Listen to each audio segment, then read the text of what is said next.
Halo mahasiswa semuanya, selamat datang di kelas Rekayasa Pondasi Lanjut. Kali ini kita akan membahas tentang analisis daya dukung pondasi berdasarkan data SPT dan CPT ya. Jadi jika kita punya data hasil uji standar penetration test atau SPT dan cone penetration test atau CPT, maka analisis daya dukung pondasinya akan dibahas lebih detail di sini ya. Oke.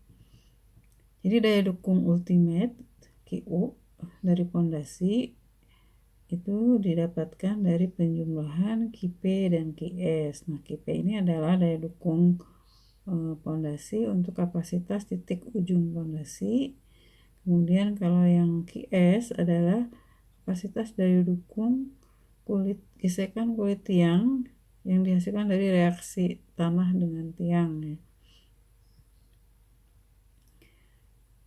Ya, jadi dari Meyerhoff memberikan formula untuk menghitung tekanan ultimate pondasi ya, CP. Nah, ini untuk lapisan tanah berbutir homogen di mana L sama dengan LB dengan nilai NSPT jika diketahui nilai NSPT-nya. Ini seperti ini.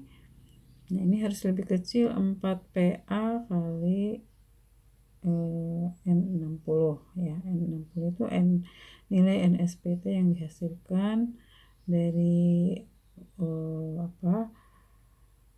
uji SPT, itu yang diambil kalau di ujung itu sekitar 10D ke atas dan 4D ke bawah gitu ya, dimana D adalah diameter tiang. Jadi rata-rata NSPT yang diambil dari titik ujung tiang 10D ya jaraknya, kemudian 4D ke bawah. Nah, N60 ini adalah SPT untuk efisiensi 60%. Kemudian ada tekanan atmosfer PA itu sebesar 100 kN per meter persegi ya, atau dalam pounds 200 pounds per feet square. Kemudian Broad juga memberikan formula untuk menentukan QP ya, QP tekanan tanah, QP tekanan daya dukung pondasi untuk daya dukung tanah, tekanan tanahnya yaitu QP sama dengan 19,7 PA N60 pangkat 0,36. Ini dari Broad, bisa dipakai juga. Nah, kemudian kalau untuk SCPT, Meyerhoff memberikan bahwa QP-nya ini sama dengan atau mendekati dengan nilai QC dari hasil uji tahanan konus ya, QC ini dari hasil uji CPT. Nah, untuk tadi daya dukung ujung ya, dimana QP adalah tekanan di bagian ujungnya, QP kecil, Q kecil ya, tekanan ultimate pondasi ya.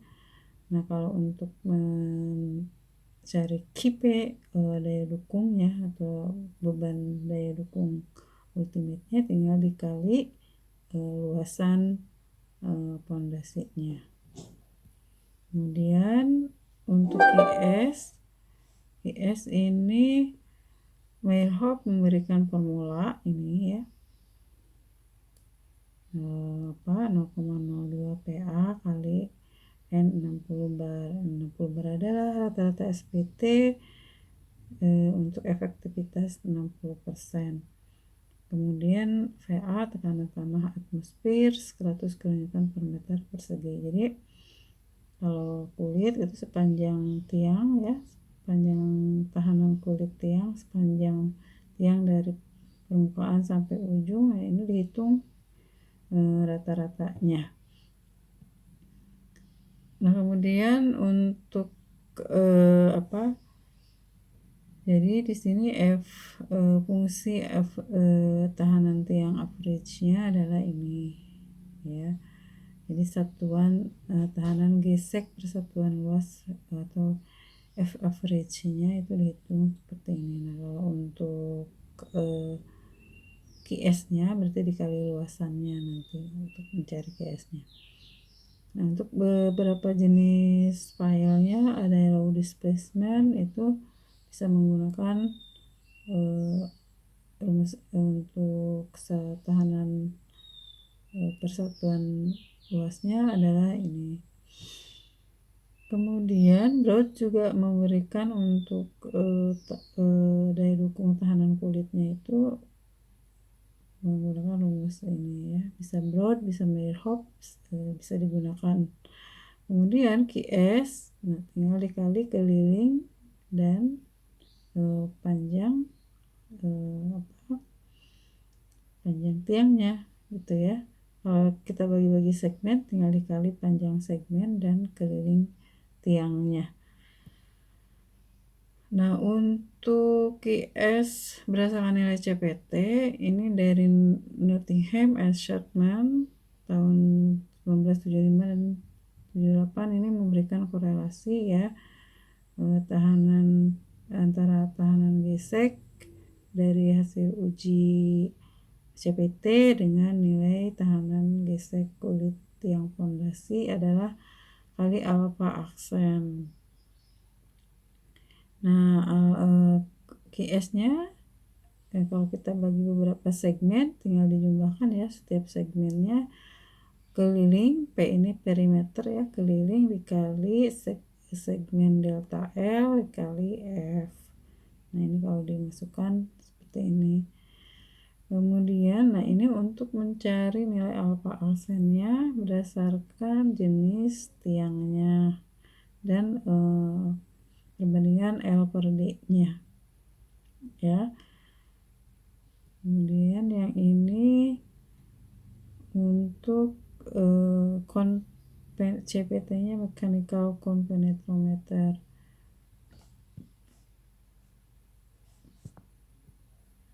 Nah, ini daya dukung batuan ya, selain tadi menggunakan NSPT. Nah, bagaimana kalau untuk menghitung daya dukung batuan pada pondasi gitu ya, dengan rumus yang dapat digunakan adalah dari Goodman. Nah, ini rumusnya adalah QU dikali NV tambah 1. Nah, NV-nya hitung pakai rumus ini, tan kuadrat 45 plus V per 2. Kemudian QO adalah unconfined compression stress, kemudian si aksen sudut gesek tanah efektif. Jadi tekanan bebas batuan dapat diuji di laboratorium dengan mengambil sampel batuan dari penyelidikan. Kemudian perhatikan bahwa nilai QO yang didapat dari laboratorium karena sampel lab biasanya kecil, semakin besar diameter maka semakin kecil QO. Untuk sampel yang besar dari 1 meter nilai QO tetap konstan. Nah, ini untuk perhitungan daya dukung batuan ya. Misalkan daya dukung fondasi yang ditancap di lapisan batuan. Nah, ini half section steel pile dengan profil H gitu ya, ditancang pada lapisan sandstone, jadi batuan ya, batuan pasir. Kemudian panjang filenya 18,9. Diketahui bahwa unconfined compression strength-nya adalah 78,7 meganewton per meter persegi dan angle friction-nya 36 derajat. Nah, safety factor-nya 3. Tentukan allowable point load ya, berarti ini gayanya. Diketahui tekanan compression strength-nya ya. Kemudian apa yang ditanya allowable point load-nya dengan safety factor 3. Jadi kalau misalkan tadi, nah ini untuk tabel profilnya ya, profile. Di sini diketahui section areanya bisa dihitung, bisa dilihat ya dengan satuan meter persegi. Nah tadi yang untuk soal ini 360 kali 152 berarti yang ini ya. Di section areanya adalah ini. Kemudian tinggal dihitung jika QU desain adalah QU live per 5, berarti QU desainnya sama dengan QU live per 5. Kemudian dari situ Key allowable-nya adalah QU dibagi safety factor, ya kan? Perhitungan QU-nya, nah ini QP-nya adalah QU kali, kalau QU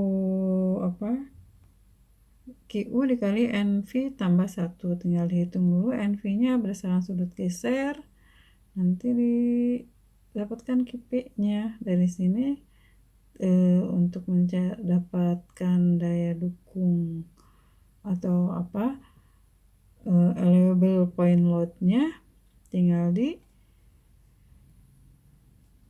dikali luasnya tadi tinggal dicari di tabel. Ini adalah section areanya ya. Oke, nah begitu kira-kira ya untuk pembahasan daya dukung fondasi berdasarkan CPT dan SPT. Nah selanjutnya untuk pembahasan persiapan UTS ya, yang dimana PPT sudah disampaikan di SPADA, jadi nanti tinggal dipelajari SPADA-nya. Nah ini untuk bagian daya dukung fondasi berdasarkan CPT dan SPT, sebenarnya tinggal untuk kasus-kasus nanti yang diberikan tinggal aplikasikan perumusan yang diberikan ya. Oke, untuk selanjutnya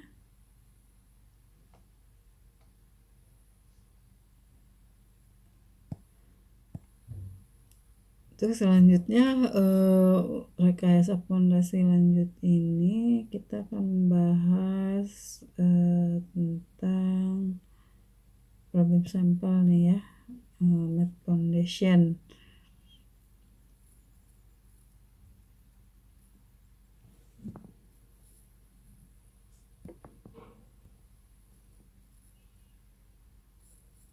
Nah ini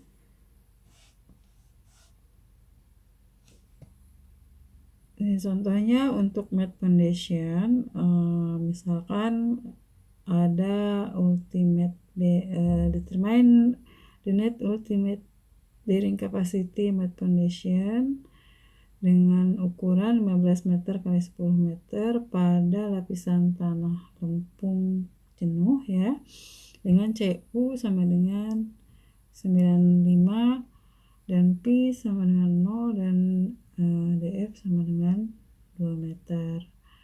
Nah ini perhitungannya bisa menggunakan rumus ini untuk kinetnya ya, kinet ultimate. Jadi 5,14 CU kali 1 plus 0,195 B per L gitu ya.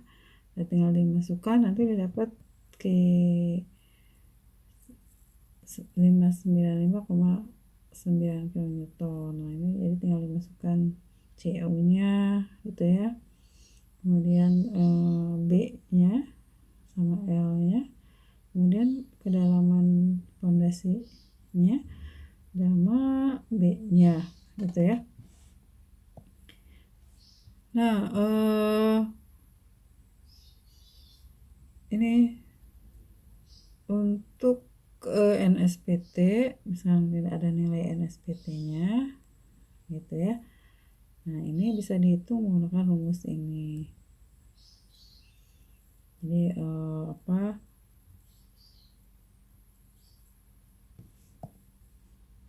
kita masukkan ya, NSPT-nya diketahui, kemudian DF-nya tinggal diketahui, dan dengan allowable settlement-nya yang diambil 25 gitu ya, didapat 133,25. Nah, kalau misalkan dibandingkan harus lebih kecil, 16,63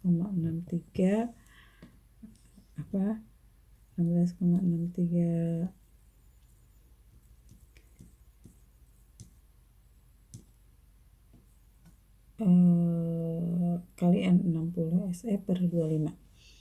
Kemudian berikutnya, nah misalkan ini ada pondasi rakit atau mat foundation ukuran 18,3 meter kali 30,5.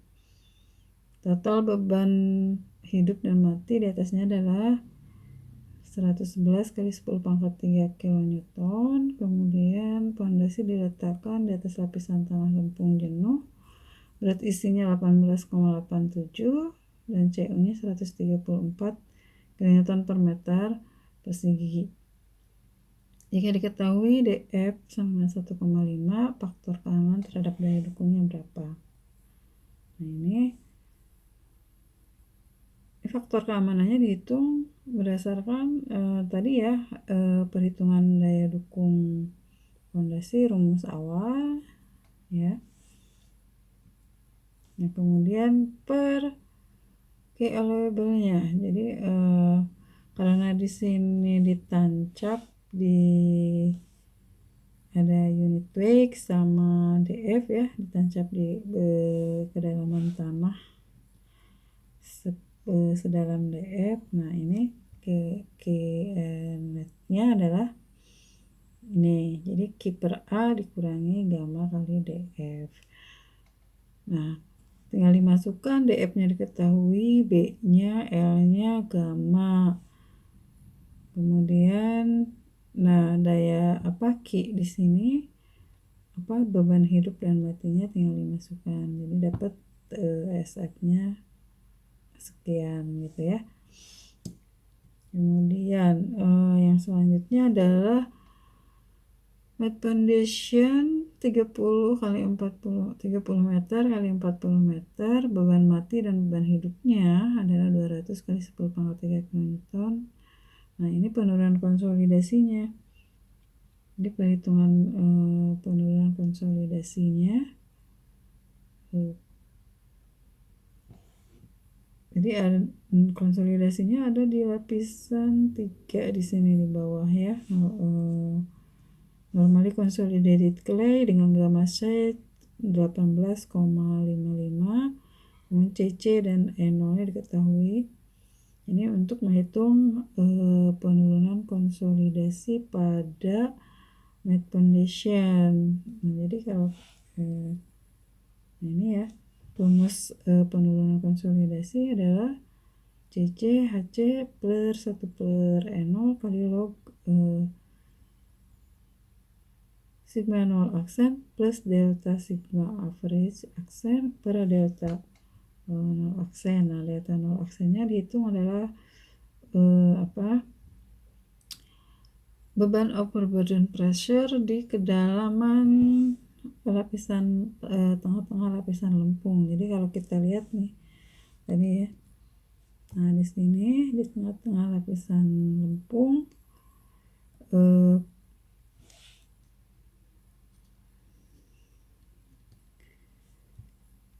beban overburden itu dari atas sampai ke bawah. Nanti dihitung ya. Di atasnya adalah gamma kali yang di atas muka air tanah, gamma kali tebalnya berapa. itu kan 15,7 dikali tebalnya 3,67, kemudian ditambah yang lapisan kedua ya, ada apa, ada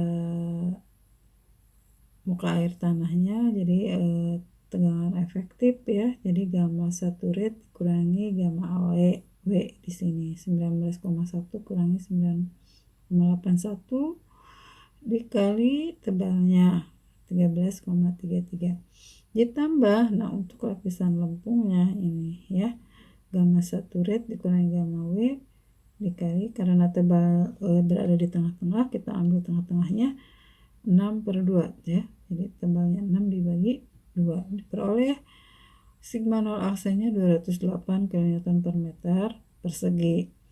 Ini diketahui HC ya untuk ketebalan claynya, kemudian CC-nya diketahui. Nah, tinggal masukkan Q-nya, itu beban yang bekerja, itu Q per A dikurangi gamma kali DF ya, sama dengan ini. Nanti, nah ini untuk penambahan tegangan akibat beban yang bekerja, ini pakai rumus penambahan tegangan dari bentuk plate di atasnya, yaitu yang persegi, dimana H2 kali IA dikurangi H1 kali IA ya, H2 dikurangi H1, jadi H2 tadi 1,67 ditambah 13,3 ditambah 6 ya, ini dasarnya IA nya berapa, nah H2 ini B per H2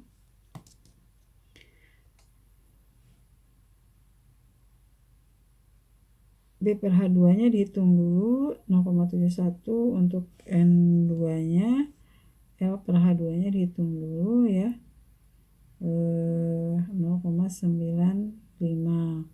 Nah untuk M2 0,71 dan N2 0,95, ini adalah IAH2 nya adalah 0,21. Untuk H1 ini adalah ketebalan sebelum lapisan tanah lempung ya, jadi sampai, kalau dilihat ketebalannya sampai sini ya, jadi 13,3 ditambah 3,67.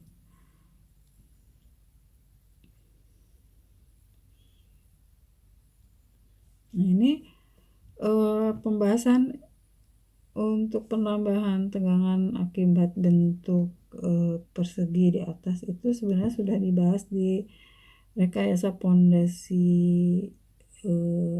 yang reguler ya, bukan yang lanjutan. Nah ini ada tabelnya, nanti dilihat di tabel untuk IAH2 dan IAH1 ya. Kemudian nanti dari sini didapat IAH1, masukkan, nanti pertambahan tegangannya adalah 23,32. Nah ini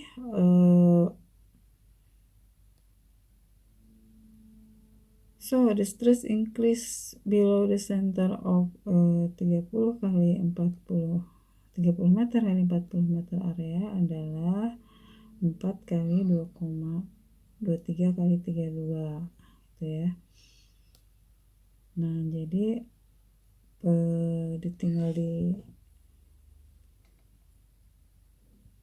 tinggal dimasukkan ya untuk delta pertambahan tegangannya ya, dengan average-nya ke rumus, nah diperoleh nanti consolidation settlement-nya. Nah ini adalah tugas, tinggal diaplikasikan ya. Jika diketahui N60, kemudian yang pertama adalah net foundation bearing capacity, net Need Ultimate Bearing Capacity Mat Foundation dengan karakteristik CU, V, B sama L ya, yang di atas lapisan lempung. Kemudian yang kedua adalah jika diketahui N60-nya ya. Nah, yang ketiga adalah berapa consolidation settlement yang berada di bawah Mat Foundation gitu ya. Jadi tinggal penerapan aplikasi rumus-rumus yang sudah ada. Nah, ini untuk ini nanti tinggal dicari tabelnya untuk IA ya, di bagian pembahasan penambahan tegangan akibat beban dengan beberapa bentuk beban yang di atasnya. Demikian pertemuan hari ini, semoga bermanfaat. Untuk penjelasan tugas nanti akan disampaikan di SPADA atau untuk uji take home test UTS nanti ya. Nanti akan diumumkan atau disampaikan melalui SPADA. Terima kasih. Wassalamualaikum warahmatullahi wabarakatuh.